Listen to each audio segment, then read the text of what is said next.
I love you a lot. Look, it's a rough business. I'm a tough guy, but I want to tell you something from the bottom of my heart. I love you so much. I love you so much. You know? Each and every one of you. Because it takes a lot of guts to get in a business. And I admire that. You're an entrepreneur.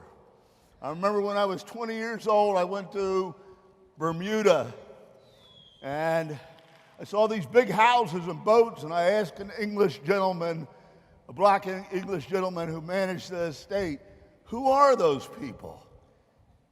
He says, they're entrepreneurs. I had never heard of the word. Back then, it wasn't used much. He says, they are the alchemists of the economy.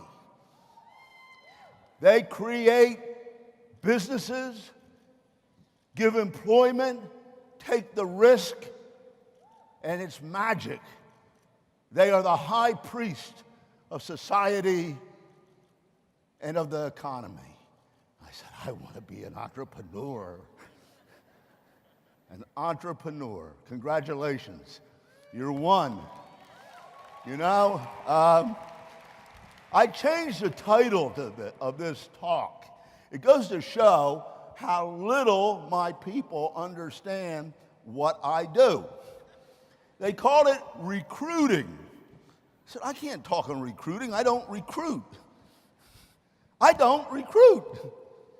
You see, I changed the title to prospecting, qualifying, sponsoring, and the plan. Because that's the process. That's what I do. And as soon as you try to recruit someone, they're not going to want to get in.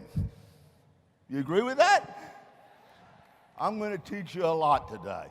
I'm going to give it my all. I'm going to go as far as I can, and if the time runs out, I'll be back again. So don't worry about it, right? Are you ready to have some fun? Let me ask you this. Are you ready to change?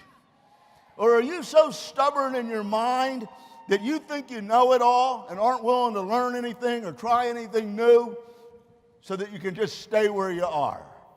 Do you want to be right or rich? Well, some of you have not gotten rich and do not appear to be on your way. So you might want to change. That's all I'm asking. Will you give me a chance? Will you give me a chance? You know, I'll never forget the time that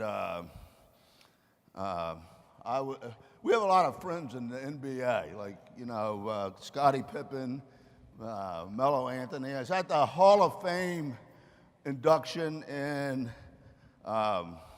Connecticut, Hartford, Connecticut. And the dream team was there, the bus was there. It was amazing. I was standing out in the lobby with a bunch of these iconic players, and they were joking around. You know, they love to joke around. And, you know, Charles Barkley was there. And he's a funny guy. And, you know, they were kidding him. You're getting a little chubby, a little portly there, Charles. You know, and you're just a has-been. A has-been. Pretty harsh words. Right? Charles didn't even flinch. You know, he had the greatest answer. He says, well, it's better to have been a has-been than a never was.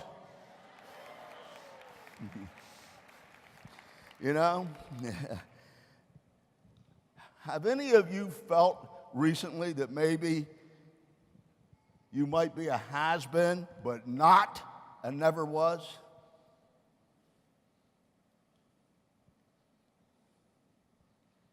Good question, huh? Because if you felt that way, or if you look deep down inside and that might be true, let me tell you something. There's nothing better than being in the game and being a star. And if you did it once, you can do it again. And it's a lot of fun. but you got to get off the dot. You know, I remember when I used to prospect, sponsor, and recruit with Jerry Siciliano. We were dangerous together, absolutely dangerous. And we had an absolute ball. We had so much fun. And I remember that, by the way, I built this business 3 times from scratch.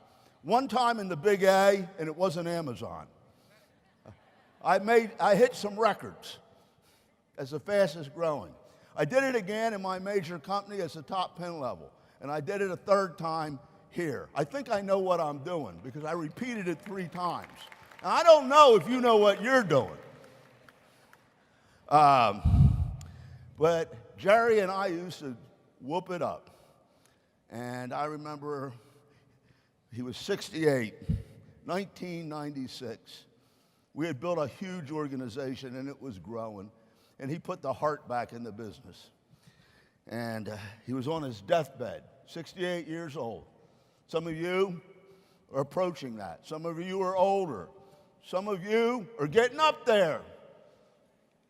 And you better get some younger people or people that were at least at your age when you started, or it might go away. But he said to me on his deathbed, he gave me his big eagle, gaudy eagle. He said, JR, I want you to know my secret scam so that you don't get mad at me later. I said, what's that, Jerry? He says, I'm going first, the first to go on the corporate team, and I have a reason. Everyone will have to be under me in heaven, including you.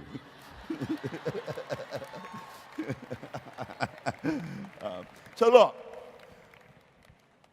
you got to get proud of the business, and you have to know what you're doing. You can't go out and make this thing happen when you're not proud and when you don't know the answers. Now, you can empower yourself with the answers. You can learn the answers. You can practice the answers. But if you're not sure-footed, if you're not confident, you are going to stink. And it's going to be negative reinforcement. And it's going to condition you not to prospect, sponsor, and recruit. Now, you say you believe, but look at how many people you've influenced to look at the business or get in. That's a reflection of it. It really is. So if you haven't sponsored anybody or gotten 10 prospects in the last month, you're either a hermit or you don't quite believe enough and you don't have the answers and you're scared. Are you scared? Come on, admit it. Are you a little bit scared to go talk to the best person you know that knows the most people? A little bit embarrassed when they say, well, is it one of those, and you don't know the answer? Come on, tell me, talk to me. I'm trying to help you. Because let me show you how you do it. You finally get the guts up after listening to 3 audios, which will get your guts up, to go talk to that guy at work. And you go up to him and say, geez, you know, Dennis, I've been meaning to talk to you for a long time because I know how ambitious you are and how driven you are and how influential you are. And I ran into this thing that's just really cool. It's really unbelievable. And I had to have a meeting at my house for some people to evaluate it, and I wanted you to be the first one. You know, and so Dennis says, well, what is it? Well, it's Market America Product Brokerage and Internet Marketing Company. He says, a what? A product brokerage and internet marketing company. He says, well, what is it? Selling? Oh, kinda. But we do it with the shopping annuity and the internet and stuff like that. And we got the MPCP and all that, you know. He says, well, are you making any money out of it yet? Who, me? Not yet, but if you get in, I know I'll get rich. Anybody identify with that? Come on. Look at yourself. It's funny. Ha, ha, ha. It's hilarious. Then others of you, I understand because I've been there. Do you understand something? I'm not an executive. Mark's an executive. I'm an unfranchised owner. That's what I am. I'm sorry. I'm one of you. So you can't trick me. So you go, I get you inspired. You came to this and spent thousands of dollars to be here, to sit in a hardback chair all day long, fight for seats, not go to the bathroom. Where else do you see that in corporate America? You're crazy. You're an entrepreneur. You're in it for yourself. But you go to talk to some new people after we crank you up. And you go and you want to talk to them. And so you get it started and you can't get it out.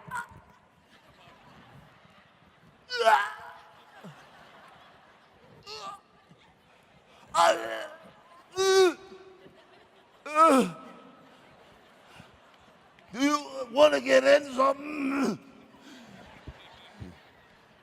Now, I call that mental constipation. You're mentally constipated. I don't know why or how it happened. It's not your fault. We got to get unconstipated. It doesn't feel good, does it?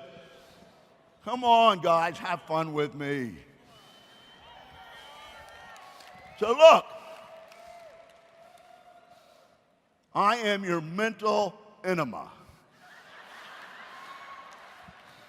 I'm going to loosen you up. I'm just going to loosen you up. Don't fight me. It'll be good to take a good dump. You might not realize how great you are until you take that dump. So qualifying and being recruited. You know, what's the difference between you and me? Lauren and my big problem is we have too many people that want to get in. And I won't put somebody in the business or show them the plan unless I can do it right, because I don't want to ruin them. So sponsoring somebody is like having a baby. It's painful, and you're so anxious to get them out when you're pregnant, right, ladies? But you don't realize once they get out, the problems really begin. Because it takes 3 months to sponsor somebody of dedicated follow-up. I can't have a baby and set it out on the porch and expect it to grow up. I got to change its diapers. I got to love it. I got to feed it. I got to nurse them. Got to teach them how to walk, burp them. And then when they become a little kid, I got to make sure they don't run in front of a car. And then they get a little older, I got to make sure they're not influenced by bad people. True or false? It's exactly the same thing. A lot of my children have grown up in the business, and they're good, and they're stars, and they're solid. What about you? Okay, so what's the difference between you and me? Nothing special about me. No silver spoon, no great talents. Nothing to write home about. Just a kid down the block. Big mouth JR. Well, the difference between you and me is, first, I told so many people that I was going to make it, and too many people where to go, that I either had to make it or leave town. There was no doubt about where I stood or where I was going. It was going to work because I was going to make it work. I didn't even care what the company did. I would make it work anyway. And then we would have everything. We didn't have anything when we started. You're all under me, Sorry. Well, we didn't bring any big hitters from other companies. Well, we brought a few, but they mutinied and tried to, take us over. They're gone. They don't make anything today. Working in car lots, stuff like that. People like Bowlings have a residual income. Kiefer have a residual income. Elizabeth have a residual income. High 6 figures, 7 figures. They chose the highway, not the low way. Not the shortcut, not the scam. The real deal. That's where I come from. So qualifying, is about prospecting and a conversation. The conversation gives me information. I'm not trying to get them in. I'm trying to find out about them and develop a relationship. The relationship comes first, always. So I don't recruit. They end up recruiting me. I'm going to say that again. I don't recruit. They end up recruiting me. That's the secret. So I'm making a friend and getting acquainted. You know what I found out? People love to talk about themselves. It's their favorite topic. So you don't have to be a conversationalist. Just get them talking about themselves. And be interested and ask questions. You'll find out that they love you now. So simple. Now think about the last month or two. Did you do that even once? You're looking for the missing keys, aren't you? Did you do that even once? You're so busy. Okay. Listen, God gave you 2 ears and 1 mouth. Listen twice as much as you talk. I know that you think I don't do that. But I listen to a lot of bullshit.